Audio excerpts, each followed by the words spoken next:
I command you to heal yourself.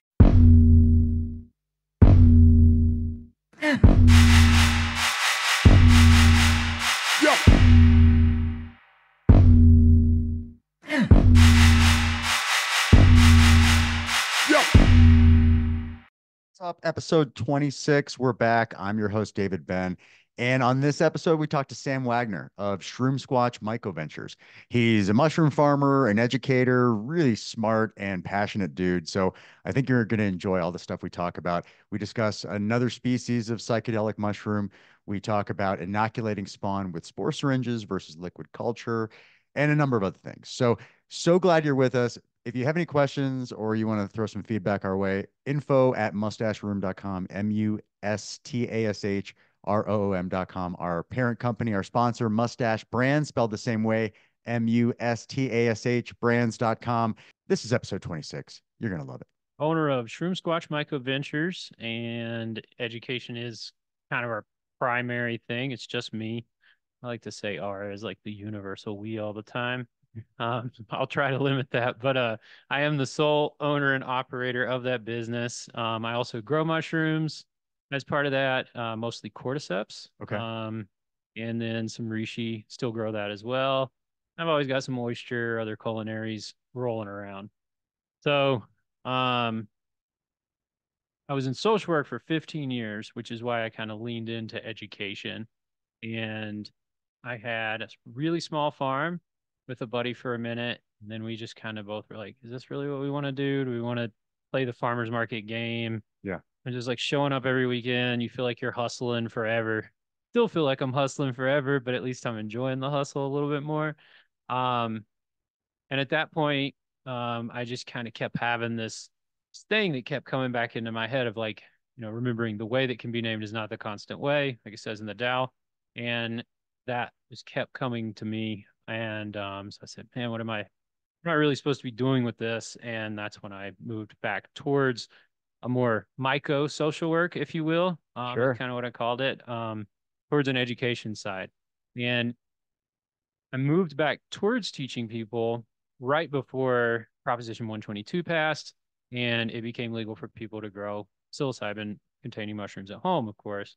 So even though I have my own personal feelings about that bill and about the legalization of something that like has absolutely no legal weight in the grand scheme of the cosmos at Sure. all, um, I'll like just kind of take it and run with it at that point because I can now teach people to do this. They don't have any fear. Just because I'm an anarchist doesn't mean that they are. Yeah. So they're now happy that they can operate within a legal framework. And so that led me to where I was like, cool, I can teach people to keep this decentralized.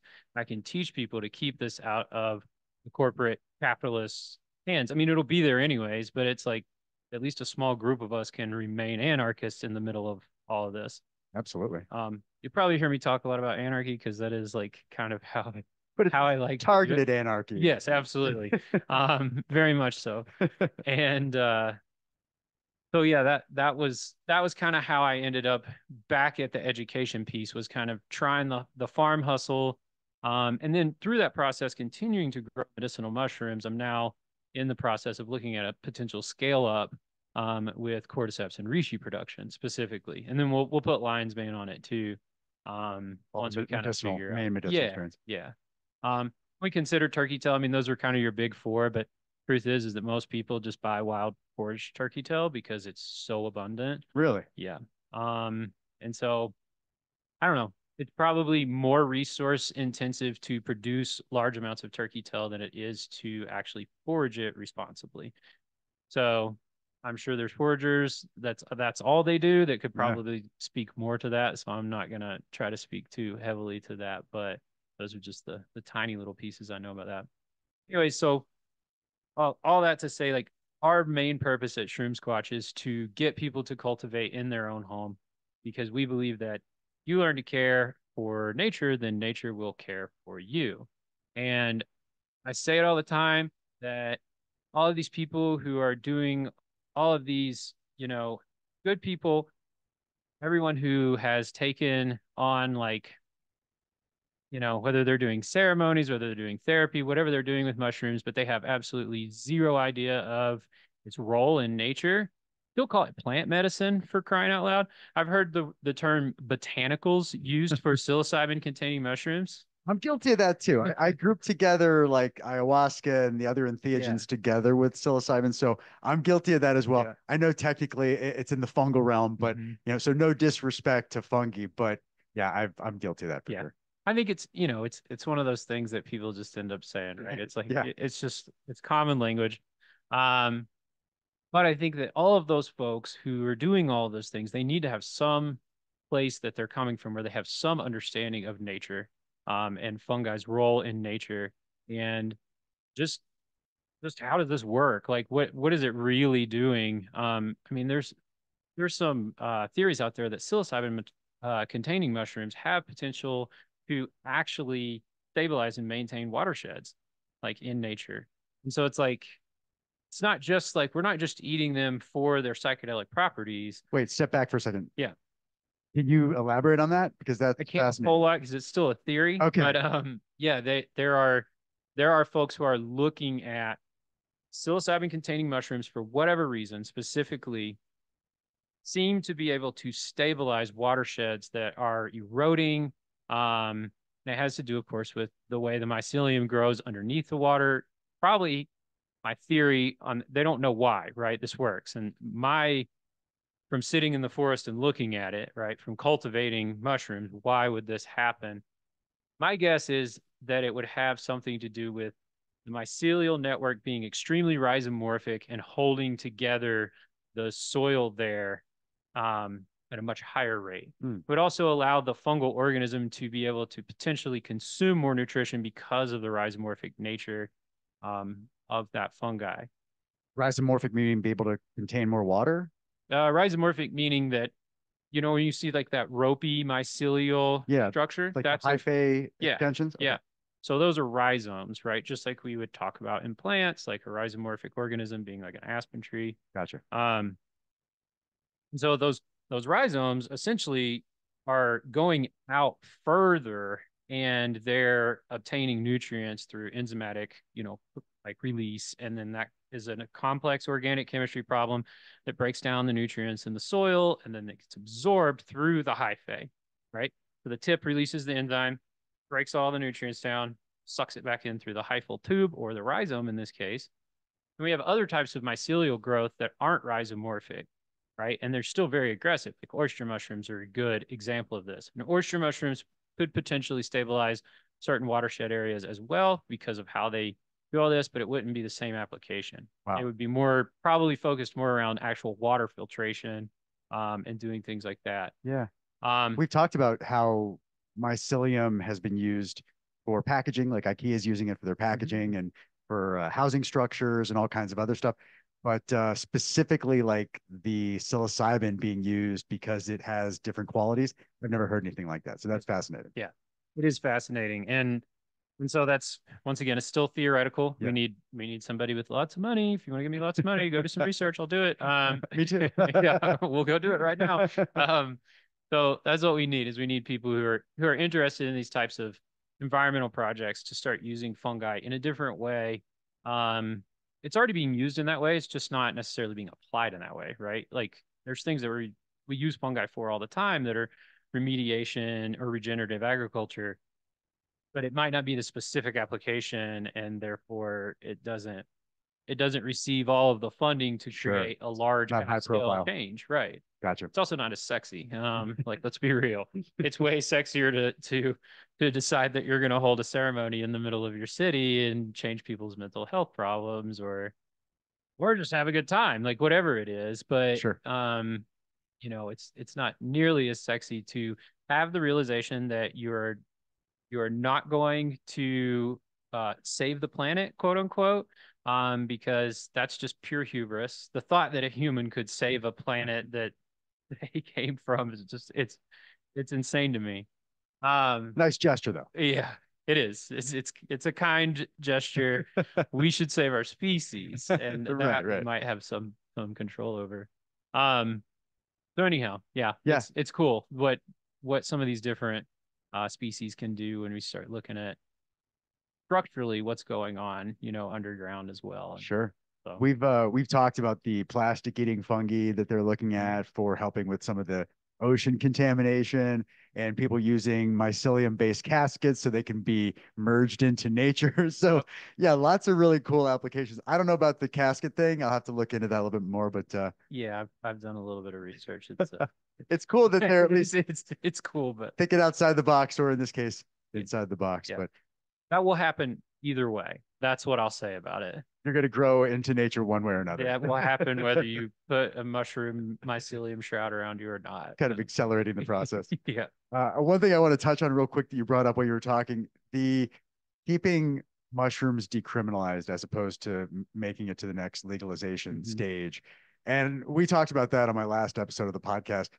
Just the set and setting are so important, and the appreciation for the lineage of the mushroom, obviously, because it's not just something that you frivolously throw around and take in any context. I mean, there's a process if you want to treat it with respect and get the most out of it. So I'm with you totally on keeping it decrim, but some people are not cool with going back channels or growing it themselves. So I do like the option for them to go to a safe space where they, not necessarily a psychiatrist, but somebody that's well versed in the mushroom space can help them hold space, integrate, all the major components. I'm okay with that being an available resource, but I'm definitely not okay with just having dispensaries now selling psilocybin mushrooms.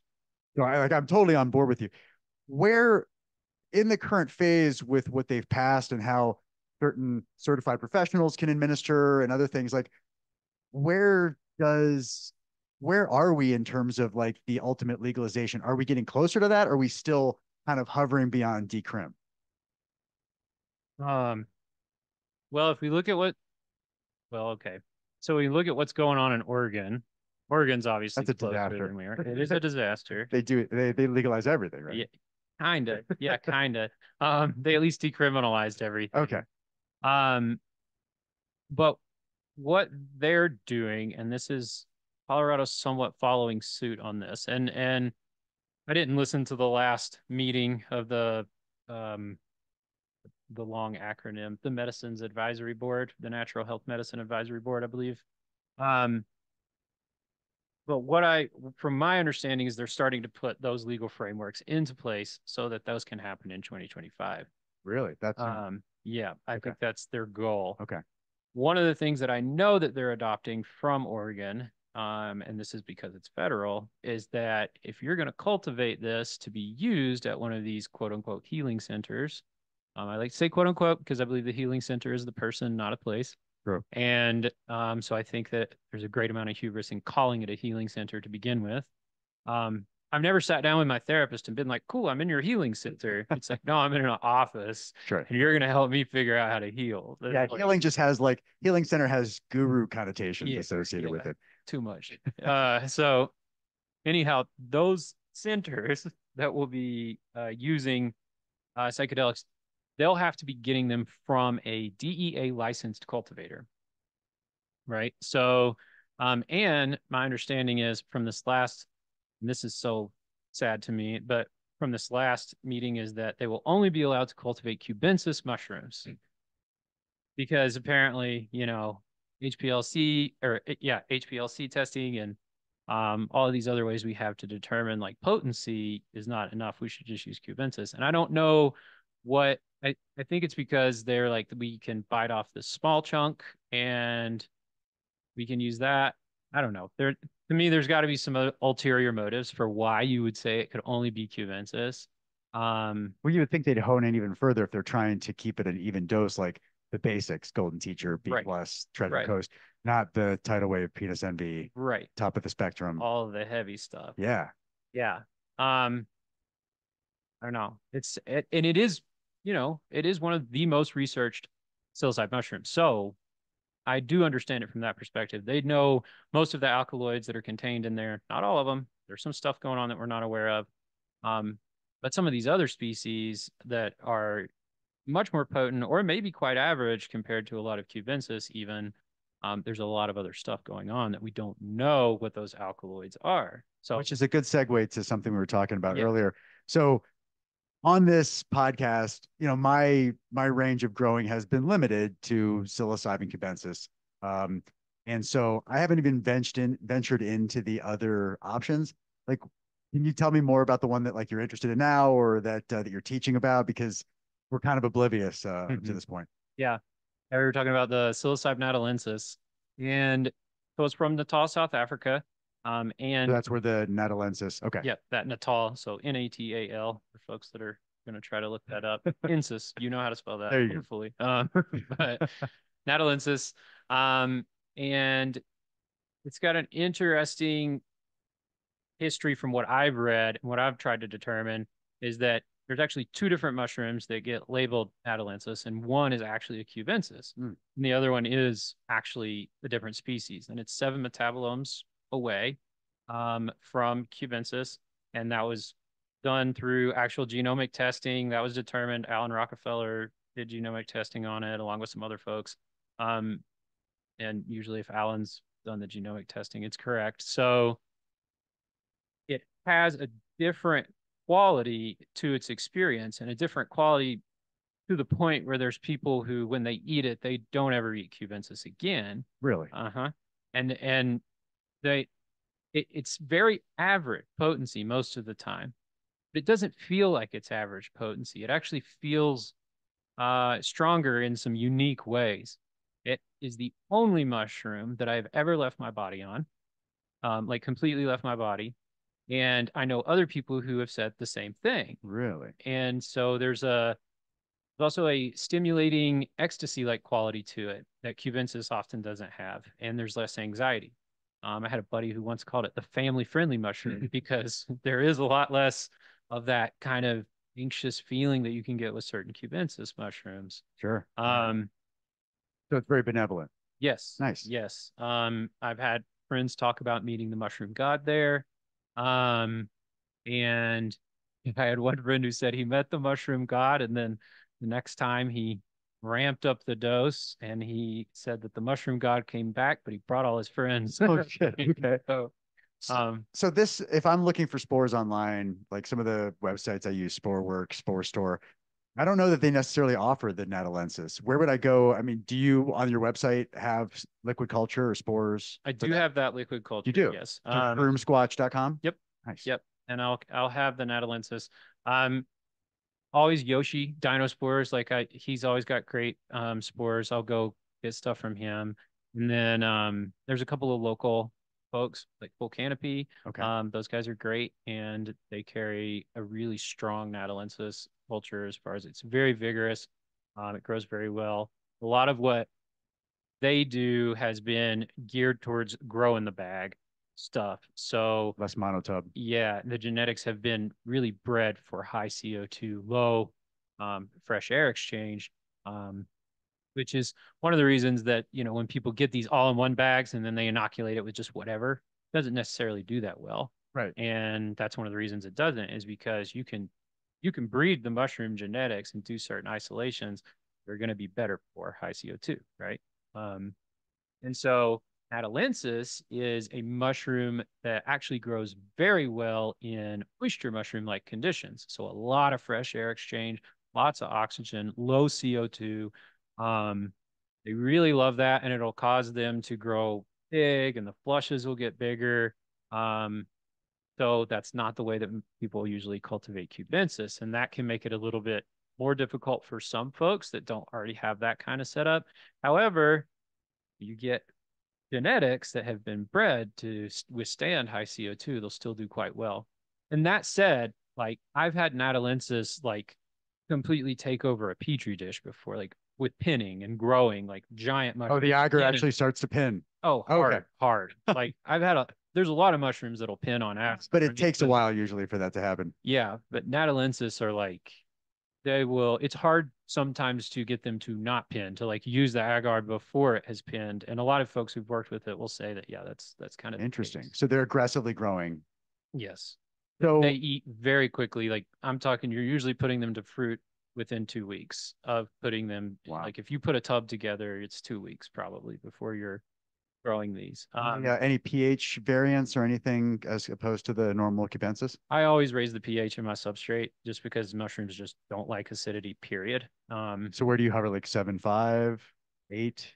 I'll even go to 9. You go to 9. Okay. Yeah, but yeah, eight is enough. Okay. Um, I do that with like when I do oysters, same way. Um, and then wood's pretty neutral, so it doesn't matter if I'm doing something on wood. But yeah, any of those, I'm always balancing my pH. I raise it with everything, And you it's use just hydrated lime? Is that okay? yep, hydrated lime. Um, it pretty much does the trick with everything. It's kind of caustic, so I always wear gloves. It dries your hands out, but Yeah.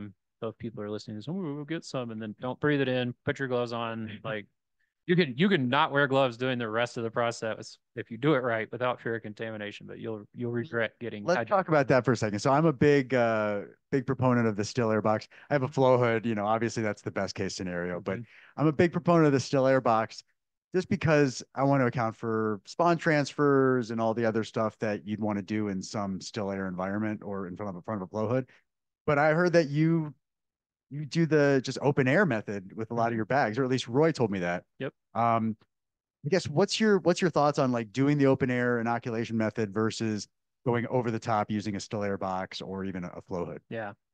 So I mean, obviously, I do all my genetics work in the lab because you can't get away with that in the in open front of the air. flow hood? Yeah, yeah.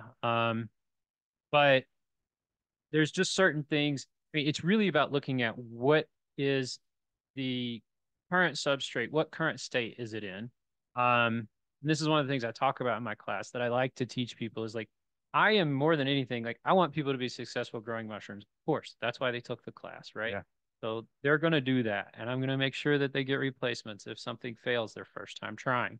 I make sure that people realize they're going to fail. And and I bring stuff that I'm currently failing on to say, this is what it looks like. So before you send me that text, does this look like contamination to you? We're going to make a short film called Does This Look Like Contamination to You?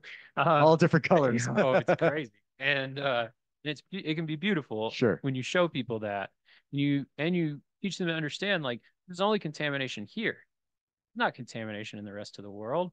Like there's places where this application is absolutely needed.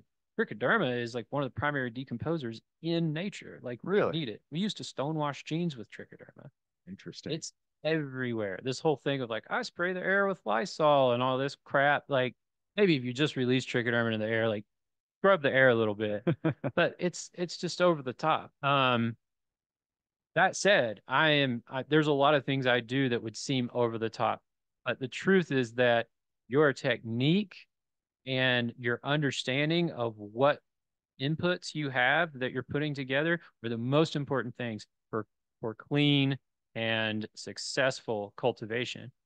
Technique is everything. And it's like I said, the inputs. I've had so many people say like I was using 100% isopropyl alcohol, but it didn't work. Well, it's because 100% isopropyl is too polar. And like that's some science that I didn't know until I started using isopropyl. Now I know 70 is the sweet spot, 90 is flammable. That's all that I know. Yeah. So what is the 100 actually detracts from its ability to sanitize? Yep. Really? Yep. It won't. It's a great solvent. So I usually have some around because you pour agar everywhere when you're pouring dishes. You mess up and you've got a mess. So you need a solvent around. Mineral spirits works fine too, of course. Okay. But it's what we would call polar. So it's got too much. There's just not enough water. That's how some people would describe it. There's not enough water, so it can't bind to the contaminant. It's like the ionic charges don't match, and so it repels all the contaminants, and it won't break them down. Interesting. Yeah. So stick with 70. Stick with 70 to 80. Okay. Anywhere in that range is good. Anything under that, and then you don't have enough isopropyl, then you're too much water. Okay. So yeah, but things like that, right? That's the kind of the example of like, this is an input that you're using and this input is causing the problem. So if someone was like, well, I was injecting it with a spore syringe. Well, that is not a good input because those are ungerminated spores. They're technically not even alive. It's a single cell gamete. It hasn't even germinated. So spore syringe versus liquid culture, night and day when you're talking about open air inoculation. Absolutely. Any inoculation. Any inoculation. Okay. Yeah. Like, I mean, I'll get a spore syringe and I'll put it on a petri dish to start working with the genetics. That's Right. where you start, Mhm. right? Because that's where you can tell, is this clean? Number one. Number two, does this look good? Are the spores still viable? Like, and if they are, maybe only these are germinating well over here and the rest is real spotty and it's not doing well. So then you Always do test on agar, isolations. Yeah, definitely. always. And then when people, of course, don't know how to do that, then they buy the spores because they're like, well, this is legal. I can do this. I can, it's legal to have, it's legal to purchase. Obviously, once they're germinated, that's a different story depending on what state you're in. Germinating meaning starting to form mycelium outside of the Yeah. culture. Yeah. Okay. Yeah. And of course, that's another thing we can talk about. We'll put a pin in that one, but whether or not mycelium is actually contains psilocybin, but jury's still out.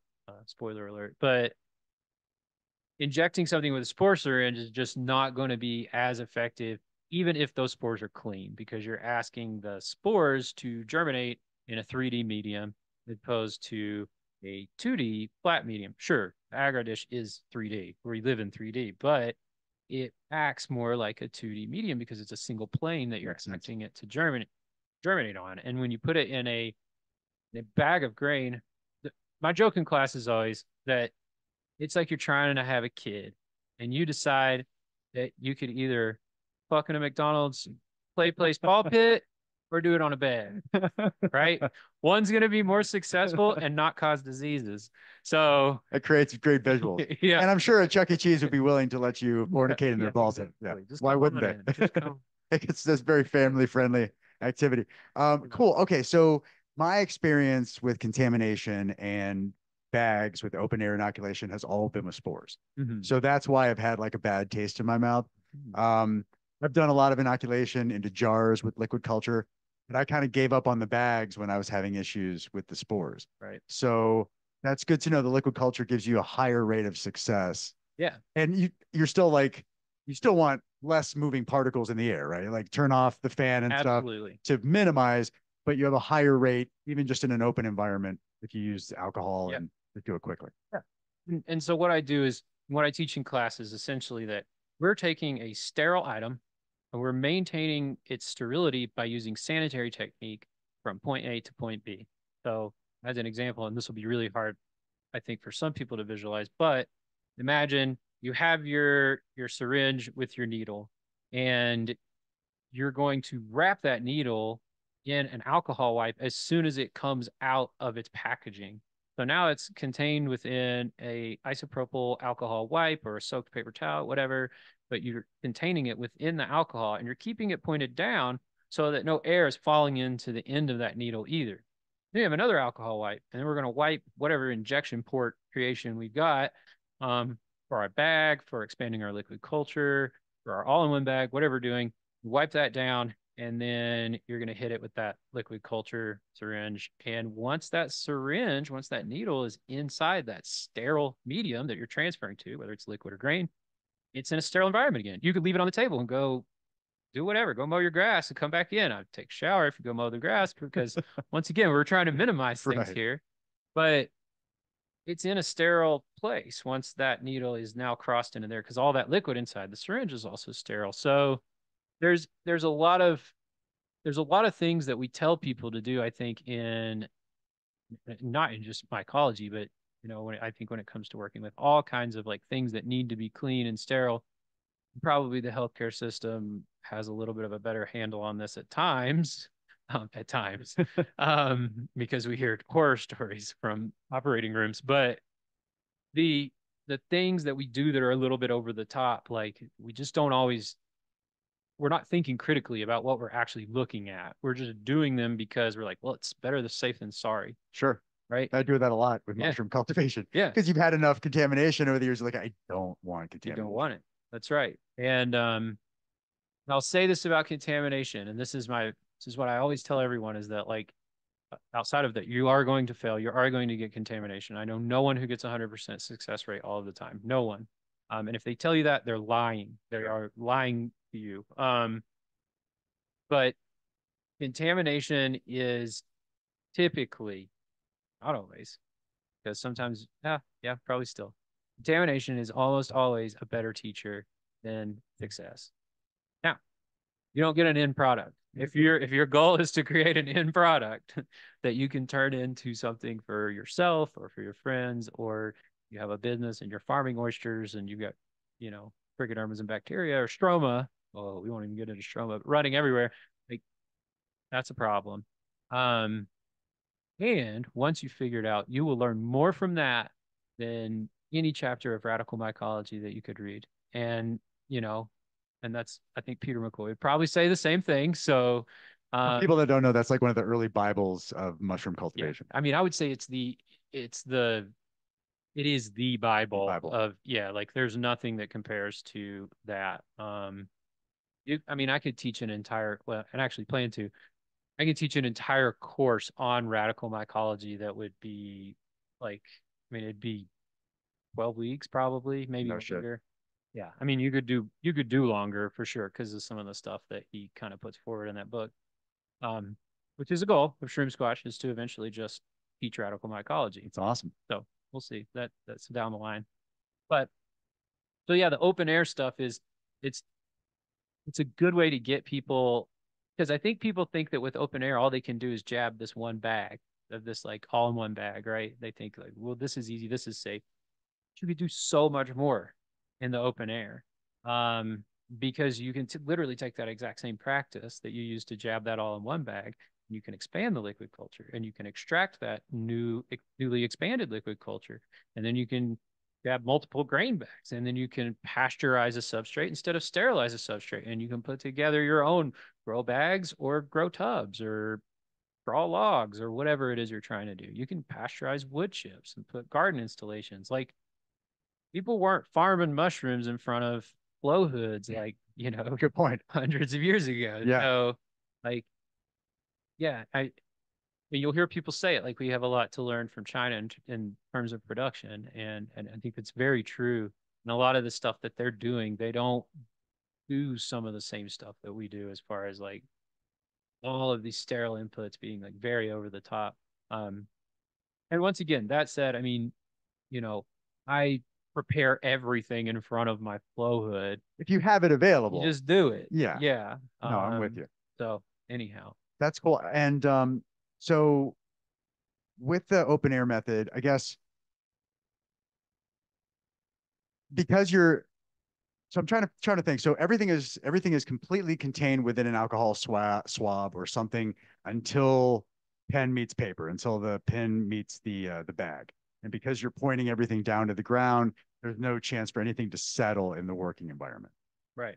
Okay. Right. Cool. And then that final substrate, of course, you have a pasteurized substrate, and Which has just been boiled to what, 170 or yep, something like that. yep. What between 140 and 175, I believe, is Okay. the exact number, held at least an hour. It really depends on the surface area of the substrate, exactly which medium, how much nutrition might be in it that you're doing. I mean, cocoa core, like if you're doing those or you're doing straw is a little more likely to contaminate, and that usually has to do with the surface area of the straw itself. Okay. And also with the pH not being balanced properly. That's where a lot of people have problems. People have problems with straw as well because the seed will be left in the wheat straw sometimes, and the seed has a lot of nutrition, and so that can lead to contamination. Interesting. So getting cropped and sifted straw is a good idea. Okay.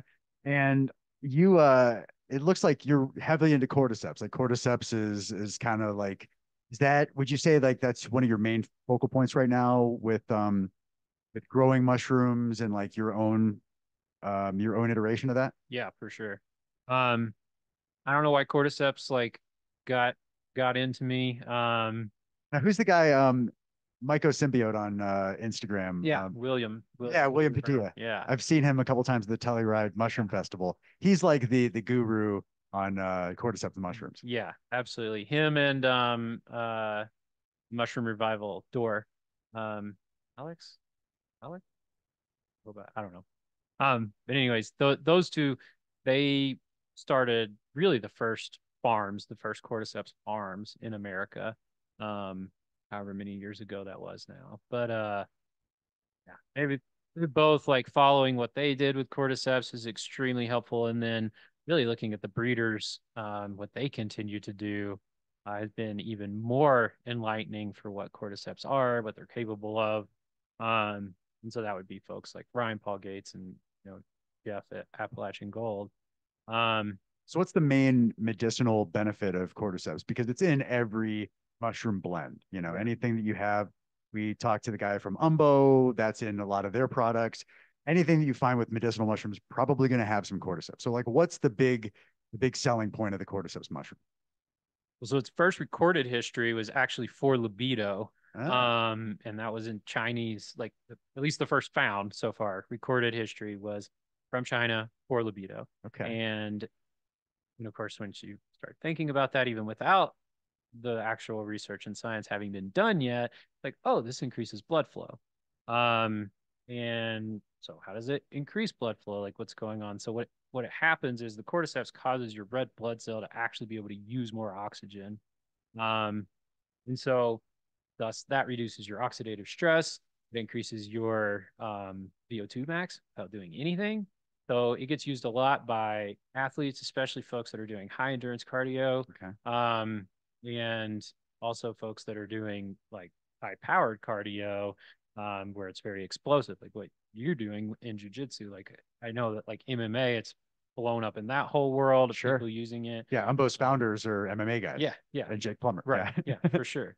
They love it for those reasons. Then you top it off with the fact that it's also increasing your ATP production. What is that? So that's all your cellular growth like needs ATP. Okay. If without ATP, cells all die. So it is causing, and I don't know the deep ins and outs of ATP production, but it's causing your cells to actually be able to like continue to grow, and that's going to increase your stamina. Then it agonizes your adenosine production. So adenosine is what's responsible for helping us sleep. And with adenosine, we have four receptors that the first two we use typically will produce naturally off those receptors. And that's what helps us sleep. So we get that adenosine, but there's two other adenosine receptors that we don't really produce very well naturally. But cordyceps has been shown to actually agonize those last two receptors in that production. And that adenosine that comes out of those receptors is actually responsible for repairing damaged organ tissue. No shit. So a lot of folks have used it, and this is where Mushroom Revival's story is really cool, is he started using it to improve his immune function because he had Lyme's disease and he had no symptom of Lyme anymore. No shit. Yeah. And so a lot of folks think that adenosine production is largely responsible for its immuno regulation and helping with immune deficiencies. So I mean, everybody's heard the Paul Stamets turkey tail story, but yeah, I haven't heard, wow, completely rid himself of Lyme disease. yeah, That's amazing. yeah. And so, well, I don't know if you'd say like rid. I guess if you have it, you have it, but the symptoms are gone, right? Yeah, I don't know. I don't I'm know not if a he's doctor. gotten, like tested again or what. Yeah, but That's so cool. So, I mean, there's just hasn't been enough research, mainstream research, to really give, I'm sure, all the benefits.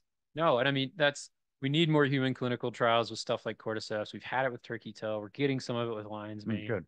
But with cordyceps, it's like we just need more human clinical trials, and there's not enough. Well, there's really no negatives that we've seen with cordyceps. There's what the imagination has done with The Last of Us, but the likelihood great series, but yeah, it was scary. Awful. Yeah. That's not going to happen. That would be like a parthenogenetic like type of existence, but that's I don't know. That seems like so very. Yeah, I definitely don't want to give the cordyceps a black eye because of the science fiction. Yeah, not at all. And also with the story of how it grows inside of insects as a pesticide. Yeah. Yeah, like it's some mind-blowing stuff, but lots of positives. So don't focus on the negatives. Yeah. Yeah. So yeah, those are kind of the main things. It's also antiviral. That's another one I would throw on there before we're done talking about its benefits. They've shown that cordyceps will actually kill HIV in a lab. Now is that bioavailable or not? Once again, we need human clinical trials to determine that. It's also killed every SARS virus that we ever encountered in a lab.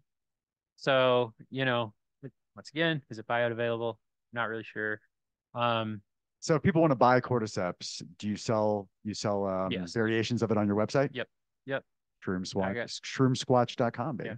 It's a mouthful sometimes, right? Shroom squatch. I say it and No, it's perfect. So that's really cool. Now one thing that I read, and I'm sure you have your thoughts on this because you kind of alluded to it a little bit, is a lot of the mushroom companies that are selling supplements, ground capsules, things like that, they're using the mycelium more so than the fruiting bodies to produce larger quantities with a lower level of effectiveness, essentially. yeah. Have you seen a lot of that? Oh yeah. Yeah, that's huge. Um, I don't buy supplements that don't use fruit bodies. Okay, good. I encourage no one to buy supplements that don't use fruit bodies. Um, there was a petition to get that to quit occurring that went out. MX mushrooms actually. They wanted to use mycelium instead of No, no, fruit. no. They created a petition to get companies who were using mycelial biomass to label it as such and to quit Gotcha. calling their products mushroom products. It makes total sense. Yeah, there's the number one offender, and everyone knows who it is, but without naming the name.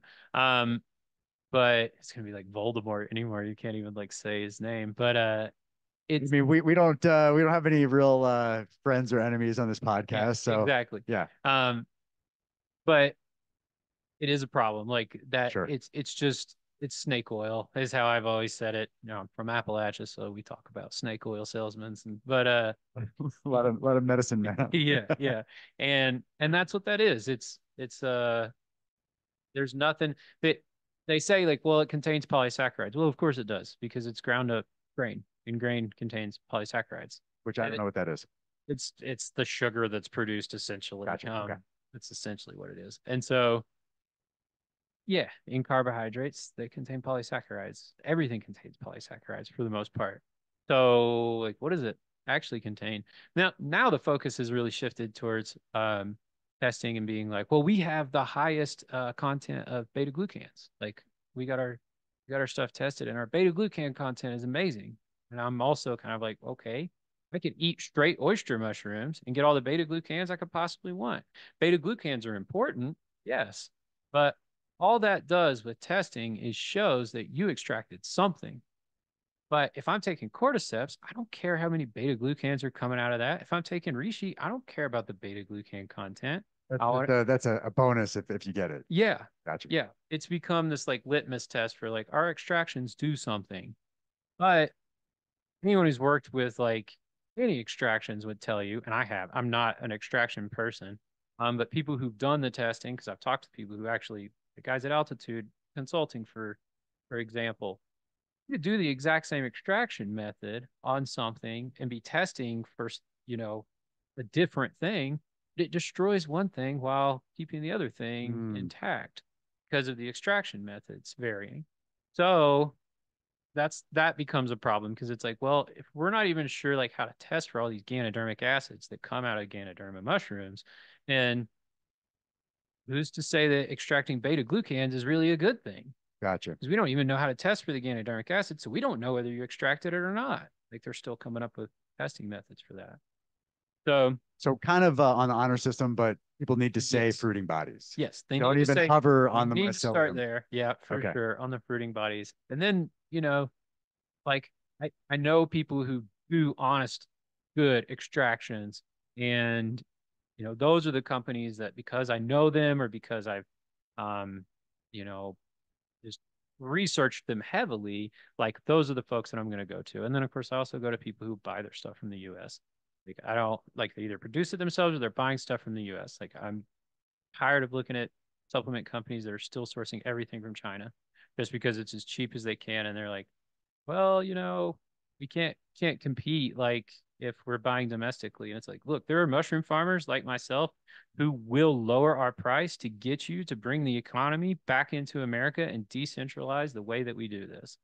And not popular to talk about because people don't want to hear that. They want to say other things like, well, we need trade with China. And it's like on some stuff we do. I mean, this is obviously a much larger conversation, but like when it comes to working with mushrooms, it's like if there's a mushroom farmer that wants to work with you in the States or anywhere in North America, even for that matter, work with them, That's the whole farm to table concept. Like if you Yeah. get if I get the building supplies for my recipe from the farm down the road, we're helping keep the community going, right? Yeah. And so with all the initiatives and everything we're trying to do with mushrooms, holistically, like this just plays into that hand. So I'm totally with you. Yeah, I mean, electronics, you're always going to have to go overseas. Like we don't have the capacity, but if we do have the capacity to grow mushrooms volume, definitely, I'm with you. Domestic all day long. Yeah. I think food production in general, right? Like farming production in general, I think that we need to figure out how to come back to our local economies. I mean local for sure. Like, I mean, it's like almost like a fancy thing to talk about anymore, but it's actually the oldest thing we ever did, it was like grew some herbs and some potatoes and some vegetables and some mushrooms in our backyard. Like that's the oldest thing we've ever done. Um, it's so hard to convince people sometimes that like that's all we just need more people who are willing to do that. We'll never be able to like have organic farming on an like a industrial level. Like it's impossible. Um, all the soil scientists and farmers that I know that I've talked to about this, they're like, yeah, it's totally impossible. Gotcha. They all pretty much agree. But it's not impossible for local communities and people to like be growing their own, and then also to be buying from those folks. So yeah, I agree, man. And what you're doing with, and again, we do a lot of the same stuff here on this podcast, what you're doing with teaching people how to do their own stuff. So no matter what the legalization, decriminalization realm yields, like you still have the tools to continue your therapy, continue your, recreational use, whatever you want to do, you have the tools to do it. So, I mean, it's a sustained teach a man to fish approach, and it's fantastic. I mean, there's always going to be the people that don't want to put forth any effort and still want the rewards. And, maybe legalization will lend itself to them at some point. But the people that really want the most value out of mushrooms, they're willing to go that extra mile. So you're giving them all the tools. I think that's fantastic. yeah. Yeah, that's the number one goal is to get people who are able to do it themselves. And the part is like, yeah, that guy over here, he might be like, I don't have the time to do that. I just need to like purchase the mushrooms. I don't have time to do it. But you might have a friend who's like, well, I do have the time to do it. And then that guy over there is a tree trimmer. And he's like, well, I don't have time to get to my trees, because I have 6 kids, but I can grow, some mushrooms in my backyard or whatever.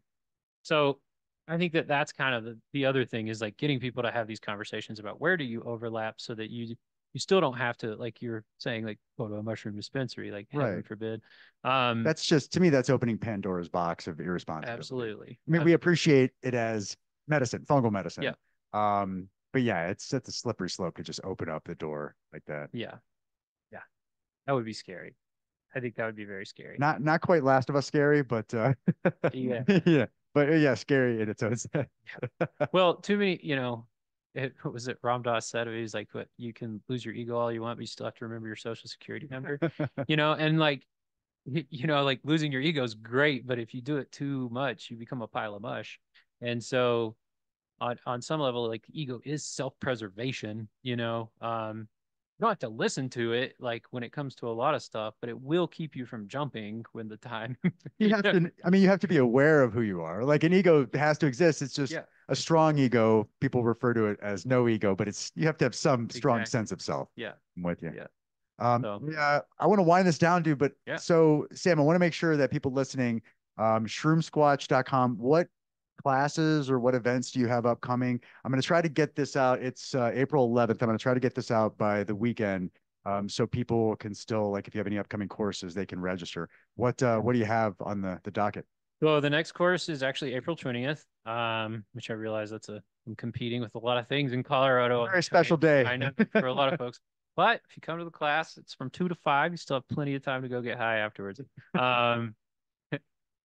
So it's 2 to 5 at the Corner Boxing Gym in Boulder. I've worked with the Corner like for most of my classes. The coach and owner there is a dear, close to my heart friend of mine. My wife used to box there, and that's how we got involved with them. Nice. So, she's just absolutely wonderful. Gives so much back to her community, as well. So it leads me to my second course that I'm teaching is going to be May 18th, and that's cordyceps specific. That's also 2 to 5 at the Corner. And that is a fundraiser for the Corner Boxing Club, along with their Unite to Fight event, which is on June 1st at the Boulder Theater. And so that event every year is it's a nonprofit event. So it's all just a fundraiser for the different organizations that the fighters are representing. I love it. They choose an organization and then they raise money for it. So That's where awesome. all that money goes. And the Corner they're actually a nonprofit. So she has programs she has a youth program to get youth into boxing, and then she also has a program for folks with Parkinson's to continue to work on eye So coordination. good people. Yeah, we Absolutely do. awesome. We always we'd love to give money back to the Environmental Learning for Kids Foundation, Volunteers of Colorado. Oh, hell yeah. We're a 1% for the Planet member, so we really appreciate anybody that gives back, especially something like that that can bring the community together over sports. Yeah, it's really cool. So those are the next two. Cool. Um, And people can, if they need to buy mushroom cultivating supplies, liquid culture, shroomsquatch.com. shroomsquatch.com. The website is in need of a massive overhaul right now. So there's some things that are probably not on there. If you have an interest in finding something, please shoot me an email. Part of that's just inventory and waiting on some stuff that I've just done to get up on the website. We just finished recording an online course. Nice. So we're trying to get all that edited. A buddy that he has Hail Denver Productions, and he does a cool web series called Hail Denver, where he goes around and films singer-songwriters in their home. And so he produced all this. It's like 3 hours of content that should be up before long. Yeah. That's awesome. Well, Sam, I'm so glad you had a chance to come by and talk. And we'll have to do this again, man. I really enjoyed it. You have so much knowledge and passion for what you're doing. It's inspiring, dude. Cool. Well, thank you so much. I love the podcast. I've only listened to a little bit so far, but it's great. Thanks, man. And for the listeners, just to want to plug mustashbrands.com. They're our sponsor, our parent company, MUSTASH brands, MUStasH Room, MUSTASH ROOM, website, social media, all that stuff. Thank you so much for being here. And that's it.